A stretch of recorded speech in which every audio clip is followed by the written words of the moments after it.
అయితే ఈరోజు మనం ఎన్నికల్లో హామీలు ఇచ్చాం. హామీలు నెరవేరుస్తూ ప్రజలు మెచ్చుకునేట్టుగా ఫలితాలు వచ్చే విధంగా పరిపాలనకు శ్రీకారం చుట్టాం. నేను పబ్లిక్ సాటిస్ఫాక్షన్ కొలమానంగా పెట్టుకున్నా. అందుకే పీపీపీ విధానం, పాజిటివ్ పబ్లిక్ పర్సెప్షన్, దీనికి ప్రాధాన్యత ఇచ్చాం. పింఛన్ పంపిణీ నుంచి అర్జీల పరిష్కారం వరకు ప్రతి ఒక్క సేవ కూడా ప్రజలు హర్షించాలి. ఈరోజు మీరు ఒక పింఛన్ ఇస్తున్నాం. పింఛన్ ఇచ్చినప్పుడు మనం డబ్బులు ఇవ్వడం ఎంత ముఖ్యమో, లాస్ట్ మైల్లో డెలివరీ చేసే అధికారి ప్రవర్తన కూడా అంతకంటే ఎక్కువ ముఖ్యం. అప్పుడే ఆ సాటిస్ఫాక్షన్ ఉంటుంది. దానికి మనం ప్రాధాన్యత ఇవ్వాల్సిన అవసరం ఉంది. ప్రస్తుతం పలు శాఖల్లో ఆల్ డెలివరీ మీరందరూ గుర్తుపెట్టుకోవాల్సిన అవసరం ఉంది. మనందరం కూడా, మీకు అందరికి ఐడియా ఉంది, రీఎన్ఫోర్స్ చేస్తున్నా. మనం ఇచ్చే kind cash services, all services we are measuring regularly with beneficiaries, IVRS or QR code or CAPI ఏదన్నా నుండి మీరు సర్వేలన్నీ చేసుకుంటున్నాం. ఇప్పటికీ 74-75% రీచ్ అయ్యాం. నేను 90+ రీచ్ కావాలి. మీ అందరికీ లాస్ట్ మైల్ డెలివరీ ఎక్కడ లోపం ఉందో, ఒకవేళ సిస్టమ్ డెఫిషియన్సీస్ ఉంటే కరెక్ట్ చేయాలి.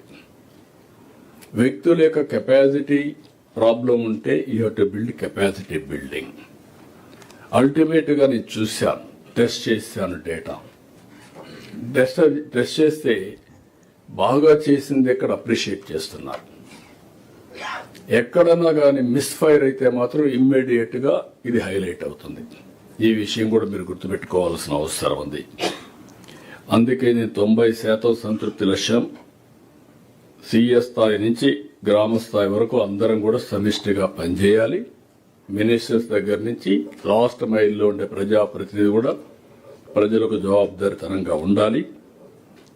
అదే మరిగా it is not a target, it is a mandate. I'm very clear on that. ఒకవేళ మీరు చెయ్యలేకపోతే అది మన అసమర్థత తప్ప కప్పిపుచ్చుకునే ప్రయత్నం ఎక్కడా చేయకుండా మనం ముందుకు పోవాల్సిన అవసరం ఉంది. పీజీఆర్ఎస్ అత్యధిక ప్రాధాన్యత, 100% పరిష్కారం కావాలి. ఇందులో కూడా 2 ప్రాబ్లమ్స్ ఉన్నాయి. ఒకటి నాన్ ఫైనాన్షియల్, పైకి కిందికి తిప్పడం కాదు, సమస్యకు పరిష్కార మార్గం పెట్టాలి. ఏదైనా లిటిగేషన్ ఉంటే ఆ లిటిగేషన్ ఎందుకు వచ్చిందో అలాంటివి కూడా నోట్ చేసి సిస్టంలో పెట్టుకుంటే everybody will have that information, same information. కాబట్టి మీకు అది క్లారిటీ ఉండాల్సిన అవసరం. 2 ఫైనాన్షియల్ ఆస్పిరేషన్స్ ఎక్కువ ఉంటాయి, కానీ జెన్యూన్వన్నీ పరిష్కారం చేస్తాం. దాన్ని ఏ విధంగా చేయాలనో ఎప్పటికప్పుడు మనం కూడా రివ్యూ చేసుకుంటాం, మీ ఫీడ్బ్యాక్ తీసుకుంటాం, అవన్నీ మనం అడ్రస్ చేస్తాం. అల్టిమేట్గా citizen satisfaction is your report card. Deliver results, not reports. ఒకప్పుడు మీరు రిపోర్ట్లు పంపిస్తా వచ్చేవాళ్ళు, దానికి మీరు మా గవర్నమెంట్ బ్లేమ్ చేసేవాళ్ళు. ఎవ్రీడే ఒక రిపోర్ట్ పంపించాలని. ఇప్పుడు రిపోర్ట్ పంపక్కర్లా, మేము మీకు పంపిస్తున్నాం. మీరు ఆన్లైన్లో అప్డేట్ చేయడమే బాధ్యత. ఆటోమేటిక్గా ఇదయ్యే పరిస్థితి వస్తుంది. Every grievance is closed, is the government strengthened. Deadline March 27. Revenue records. That is QR code and also ఏదైతే మనం బ్యాక్ ఎండ్ అంతా కంప్లీట్ చేసి అల్టిమేట్గా ఆ రోజు నుంచి ఇంకా గ్రీవెన్సెస్ 19 లిటిగేషన్ ఉంటే తప్ప గ్రీవెన్సెస్ అన్ని నాన్ ఫైనాన్షియల్ క్లియర్ అయిపోవాలి. అక్కడి నుంచి నేను ఏజెస్ టుగెదర్గా, డికేడ్స్ టుగెదర్ కొన్ని ప్రాబ్లమ్స్ ఉన్నాయి. ఆ ప్రాబ్లమ్స్ అన్ని మీరు తీసుకొని అవసరమైతే సమాజానికి హానికరమైనటువంటి డెసిషన్స్ తప్ప all other decisions will clear it. If necessary will bring to cabinet and will close it. అన్ని స్థాయిల్లో నేను ఒకటే మిమ్మల్ని కోరుతున్నా, కెపాసిటీ బిల్డింగ్. అప్పుడే నాణ్యత పెరుగుతుంది, వేగం వస్తుంది. థింక్ ఇన్నోవేటివ్ వే. ఎవ్రీడే రొటీన్గా ఆలోచిస్తే మీకు రొటీన్ ఆలోచనలు వస్తాయి. సమస్యని పరిష్కారం చేయడం కోసం ఇన్నోవేటివ్గా మీరు ఆలోచిస్తే ఆటోమేటిక్ కొత్త కొత్త ఆలోచనలు వచ్చి తద్వారా సమస్య పరిష్కారం అయ్యే పరిస్థితి వస్తుంది. ఇంకొక పక్క, we're not here to manage the system, we're here to transform it. Innovate, reform, transform. Always we're all talking డబ్బులు లేవు. ఇటీవల ఒక బుక్ చదివా, scarcity of money is a myth. If you create, then money will be available. Temporary there is a set back. Temporary set back ఉందని withdrawal symptoms పెడితే you cannot do anything. How to overcome, innovate. ఇప్పుడు ఉదాహరణకు water ఉంది. ఒకప్పుడు water surplus, ఈ మధ్య కాలంలో water deficit.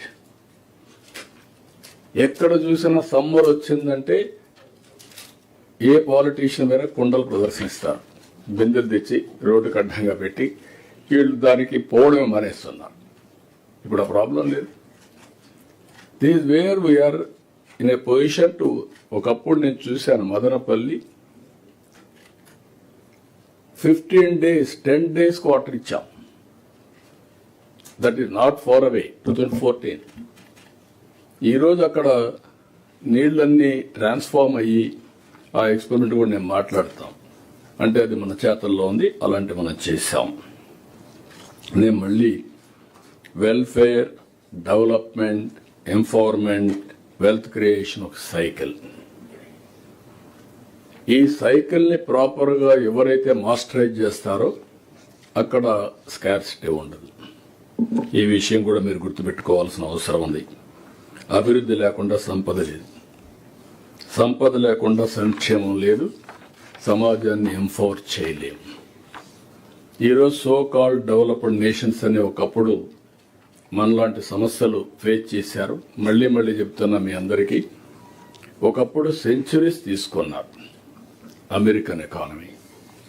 తర్వాత చైనా, సౌత్ ఏషియన్ టైగర్స్, వీళ్ళంతా డికేడ్స్ తీసుకున్నారు. ఇప్పుడు ఇయర్స్లో మనం చేసే పరిస్థితి వస్తుంది బికాస్ ఆఫ్ టెక్నాలజీ. అన్ని డికేడ్స్ కానీ అన్ని సెంచురీస్ అవసరం లేదు, అలాంటి అడ్వాంటేజెస్ ఉన్నాయి. సూపర్ 6తో భద్రత, భరోసా కల్పించాం. P4తో పేదరికం లేని సమాజం, ఆర్థిక అసమానతలు తగ్గించే విధానానికి శ్రీకారం చుడుతున్నాం. 28 బెస్ట్ పాలసీలతో ఏపీ బ్రాండ్ రాష్ట్రంపై అంతర్జాతీయంగా నమ్మకాన్ని క్రియేట్ చేసిన నేషనల్, ఇంటర్నేషనల్ ఒక ట్రస్ట్ క్రియేట్ చేయగలిగాం. రాష్ట్రంలో పెట్టుబడులు ఒక పండుగ వాతావరణం జరుగుతున్నాయి. ఒక మాటలో చెప్పాలంటే, ఒకప్పుడు బుల్లెట్, రాయల్ బుల్లెట్, అది మెజెస్టిక్ రైడ్ ఒకే తమిళనాడులో ఉండేవాడు. Yesterday we have cleared to get to Andhra Pradesh.